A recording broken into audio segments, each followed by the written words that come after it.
ಸಾಗರ್ ಸಮೀರ್ ಬಾರ್ಕಮುಲೆ. ಹಿಂದೆ ಕಾಲೇಜಿನಲ್ಲಿ ಯಾವುದೋ ಒಂದು ಬಡ ಹುಡುಗಿಯನ್ನು ನಾನು ಕೆಣಕಿದಾಗ ಅವಳ ಪರವಾಗಿ ನನ್ನೊಂದಿಗೆ ವಾದ ಮಾಡಿ ಅವಳಿಂದಲೇ ನನ್ನ ಕೆನ್ನೆಗೆ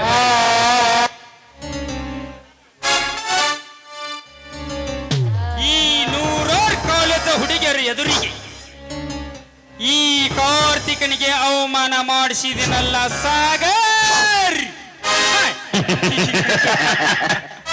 ಸಾಗರ್, ಈ ಕಾರ್ತಿಕ ನಿನ್ನ ತಂಗಿಯ ಕೈ ಹಿಡಿದರೆ ನಿನ್ನ ತಂಗಿಯ ಬಾಳು ಬಂಗಾರ ಆಗಬಹುದೆಂದು ನೀನು ತಿಳಿದುಕೊಂಡಿರುವುದು ಅದು ನಿನ್ನ ಹುಚ್ಚು ಕಲ್ಪನೆ. ಸಾಗರ್, ನಿನ್ನ ಮೇಲಿನ ಸೇಡಿಗಾಗಿ ನಿನ್ನ ತಂಗಿಯ ಒಡನೆ ಪ್ರಥಮ ರಾತ್ರಿ ನಾನು ಕಳೆದ ನಂತರ ಸಮಯ ಸಾಧಿಸಿ ನಿನ್ನ ತಂಗಿಯ ಪ್ರಾಣ ತೆಗೆದು ಅವಳ ದೇಹವನ್ನು ಹಕ್ಕಿ ಪಕ್ಷಿಗೆ ಅನ್ನವಾಗಿ ನಾ ಹಾಕದಿದ್ದರೆ ನನ್ನ ಹೆಸರು ಕ್ರಾಂತಿಯ ಕಿಡಿಕಿಡಿ ಕಾರ್ತಿಕನೇ ನಹಿ.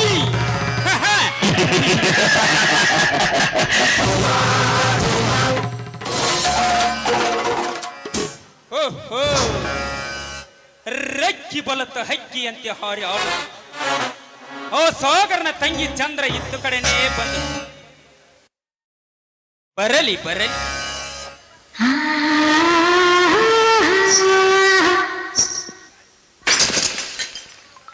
ನಿಲ್ಲು ಕುಮಾರಿ, ಸುಕುಮಾರಿ. ಯಾರವರು? ಯಾರವರು?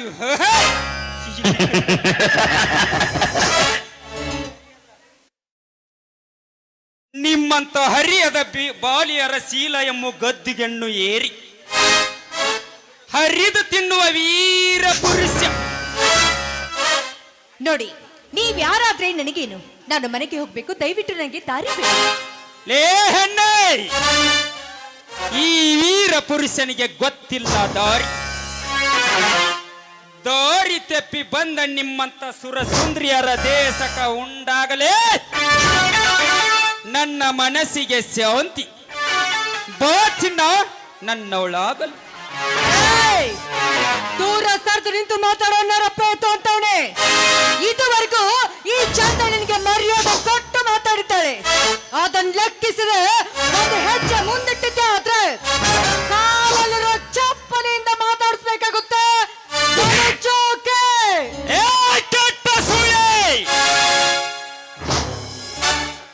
ಹರ್ಗಾಯದ ನಾಗರ ಹಾವಿನಂತೆ ಬೋರ್ಗರೆತಿರುವ ಮಿಡಿನೋಗರಂತೆ ಈಸ ತುಂಬಿಕೊಂಡು ನಿಂತಿರುವ ಈ ಕುಲಪುರುಷರಿಗೆ ಚಪ್ಪಲು ತೋರಿಸುವ ಬಂಡ ಹೆಣ್ಣೆ. ಹುಚ್ಚ ನಾಯ ಅಂತವನೆ, ಹುಚ್ಚರಂತೆ ಹಾರಾಡ್ತಾ ನಿಜವಾದ್ರೆ ಕಾಲಲ್ಲಿರೋ ಚಪ್ಪಲಿ ಅಷ್ಟೇ ಹೇಕೋ ನಿನ್ನ ಮೈ ಚರ್ಮವನ್ನು ಸುಲ್ಸಿ ನಮ್ಮ ಅಣ್ಣಂದ್ರು ಮೆಟ್ಟುವ ಕಾಲಲ್ಲಿರೋ ಮೆಟ್ಟನಾಗಿ ಮಾಡಿಸ್ಬೇಕಾಗುತ್ತೆ. ಎಚ್ಚರ ಎಚ್ಚರ.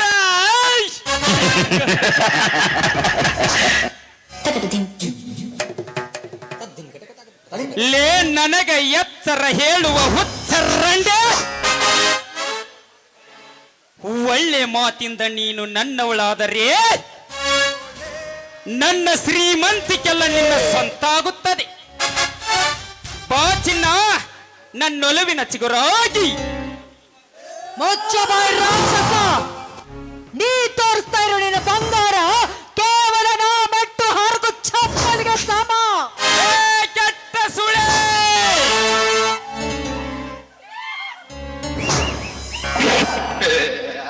ನನ್ನ ಶ್ರೀಮಂತಿಕೆ ನಿನ್ನ ಕಾಲಗಿನ ಕಸವೆಂದು ಬಗಳಿದೆಯಾ?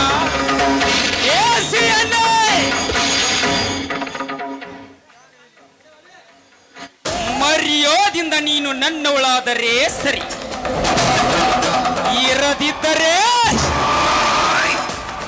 ನಿನ್ನ ಪ್ರಾಣ ಹಾರುವುದು ನನ್ನ ಕೈಯಲ್ಲಿ. ಏ, ನಿನ್ನ ಚುಚ್ಚುವಿ ಪಿಸ್ತೂಲ್ಗೆ ಹೆದರುವ ಹೆಣ್ಣಲ್ಲ ಈ ಚಂದ್ರ. ನೀನು ನನ್ನ ಪ್ರಾಣವಷ್ಟೇ ಏಕೋ ನನ್ನ ದೇಹವನ್ನು ತುಂಡು ತುಂಡ ಕತ್ತರಿಸಿ ಹಾಕಿದ್ರು ಕೂಡ ನಾಳೆ ಮಾತ್ರ ನಿನ್ನವಳಾಗಲು ಈ ಜನ್ಮದಲ್ಲಿ ಸಾಧ್ಯವಿಲ್ಲ ಅನ್ನೋದು ತಿಳಿ. ಇದು ಆ ನನ್ನ ತಾಯಿ ಎಲ್ಲಮ್ಮ ಹಾಗೂ ದ್ಯಾಮಮ್ಮನ ಆನೆಗೂ ಸತ್ಯ. ಮೆಚ್ಚಿದೆ ಚಂದ್ರ, ಮೆಚ್ಚಿದೆ. ಈ ನಿನ್ನ ಎದಿಗಾರಿಕೆ ಗಂಡು ಮಾತಿನ ಮುಂದೆ ಈ ಕಾರ್ತಿಕ ಸೋತು ಹೋದ. ನೀವಾ ನಮ್ಮ ಅಣ್ಣನ ಸ್ನೇಹಿತರು? ಹೌದು ಚಂದ್ರ, ನಾನ ನಿಮ್ಮಣ್ಣ ಸಾಗರ್ನ ಸ್ನೇಹಿತ ಕಾರ್ತಿಕ. ಹಾಗಾದ್ರೆ ಇಷ್ಟೊತ್ತು ನನ್ನೊಂದಿಗೆ ನಡೆದುಕೊಂಡಿರುವ ರೀತಿ ಬರೀ ನಾಟಕವಷ್ಟೇ ಚಂದ್ರ, ಬರೀ ನಾಟಕವಷ್ಟೇ. ನೋಡು ಚಂದ್ರ, ಈಗಿನ ಕಾಲದ ಹುಡುಗಿಯರಿಗೆ ಹಣದ ಆಸೆ ತೋರಿಸಿದರೆ ಸಾಕು. ಸಪ್ತಪತಿ ತುಳಿದು ಅಗ್ನಿಯ ಸಾಕ್ಷಿಯಾಗಿ ತಾಳಿ ಕಟ್ಟಿದ ಗಂಡನನ್ನೇ ಕೊಂದು ಬರುವ ಹೆಣ್ಣುಗಳೆಷ್ಟಿಲ್ಲ ಈ ಕಲಿಯುಗದಲ್ಲಿ. ಹೆತ್ತ ತಂದೆ ತಾಯಿಗಳ ಕತ್ತನ್ನೇ ಕತ್ತ ಮಿಂಡನೊಂದಿಗೆ ತಿರುಗಾಡುವ ಮಂಗ ಜಾತಿ ಹೆಣ್ಣುಗಳೆಷ್ಟಿಲ್ಲ ಈ ಕೆಟ್ಟ ನಾಡಿನಲ್ಲಿ. ಹಣದ ಆಸೆಗಾಗಿ ವೇಷಪಾಶ ಹಾಕಿ ಹಂದಿಯಂತೆ ತಿರುಗಾಡುವ ಬಜಾರಿ ಹೆಣ್ಣುಗಳೆಷ್ಟಿಲ್ಲ ಈ ಹಾಳು ಸಮಾಜದಲ್ಲಿ. ಅಂದಾಗ ಕೇವಲ ಬಡವನ ತಂಗಿಯಾದ ನಿನ್ನಲ್ಲಿ ಯಾವ ಆಸೆ ಇರಬಹುದೆಂದು ಪರೀಕ್ಷಿಸಲು ನಾನು ಈ ತರ ನಡೆದುಕೊಂಡೆ. ಈ ಪರೀಕ್ಷೆಯಲ್ಲಿ ನೀನು ಪಾಸವಾದಿ. ಹಾ ನೋಡು ಚಂದ್ರ, ಇಷ್ಟೊತ್ತಿನೊಂದಿಗೆ ನಿನ್ನೊಂದಿಗೆ ನಡೆದುಕೊಂಡಿದ್ದಕ್ಕೆ ನನ್ನನ್ನು ಕ್ಷಮಿಸಿ ಬಿಡು. ಛೇ, ಇಂಥ ದೊಡ್ಡ ಮಾತಿಗೆ ರಾಜ. ಎಷ್ಟೇ ಆದ್ರೂ ನೀವು ನನ್ನ ಕೈಡಿಯ ರಾಜನಲ್ಲವೇ? ಹಾಗಾದರೆ ಈ ನಿನ್ನ ರಾಜನ ಮನ ತನಿಸುವಂತೆ ಒಂದು ಪ್ರೇಮದ ಗೀತೆನಾರು ಹಾಡಬಾರದೆ ನನ್ನ ರಾಣಿ? ನಿಮ್ಮ ಮಾತನ್ನ ಎಂತಾದ್ರೂ ಮೀರುವುದುಂಟೆ?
ಕಾರ್ತಿಕ್, ನೀವು ನನ್ನ ನೋಡಲು ಬರ್ತೀರಂತ ಮನೆಯಲ್ಲಿ ನನ್ನ ಅಣ್ಣಂದಿರು ದಾರಿ ಕಾಯ್ತಾ ಇದ್ದಾರೆ. ಚಂದ್ರ, ಬಂಗಾರದ ಜಿಂಕಿಯಂತ ತಿದ್ದಿ ಮೋಡಿರುವ ನಿನ್ನನ್ನು ಮನೆಗೆ ಬಂದು ನಾನು ನೋಡಬೇಕಷ್ಟರಲ್ಲಿ ಇಲ್ಲೇ ದಾರಿಯಲ್ಲಿ ನಿನ್ನನ್ನು ನೋಡಿದೇನಲ್ಲ ಚಂದ್ರ. ಮತ್ತೇಕೆ ಮನೆಗೆ ಬರುವುದು ಚಂದ್ರ? ಈಗಲೇ ನಿಮ್ಮಣ್ಣ ಸಾಗರನಿಗೆ ಫೋನು ಮಾಡಿ ನಿನ್ನ ತಂಗಿ ನನಗೆ ತುಂಬಾ ಹಿಡಿಸಿದ್ದಾಳೆ ಎಂದು ಒಳ್ಳೆಯ ಮುಹೂರ್ತ ನೋಡಿ ಮಿಚ್ಚಿತಾರ್ಥ ಮುಗಿಸಿ ಬಿಡುನೆಂದು ತಿಳಿಸಿ ಬಿಡುತ್ತೇನೆ. ಕಾರ್ತಿಕ್, ನೀವು ಹೇಳ್ತಿರೋ ಮಾತು ಸತ್ಯವೇ? ಆ ಸೂರ್ಯ ಚಂದ್ರರ ಮೇಲೋನೆ ಚಂದ್ರ, ಈ ಮಾತು ಸತ್ಯ. ಹಾಗಿದ್ರೆ ನಾನು ಬಂದು ತುಂಬಾ ಹೊತ್ತಾಯ್ತು, ನಾನಿನ್ನು ಬರ್ತೀನಿ. ಬಾಯ್ ಬಾಯ್. ಲಕ್ಷ್ಮಣ ಜೋಕಾಲಿ ಧನಿಕರ ದೌರ್ಜನ್ಯ ನಾಟಕದ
ಸಾಗರ್.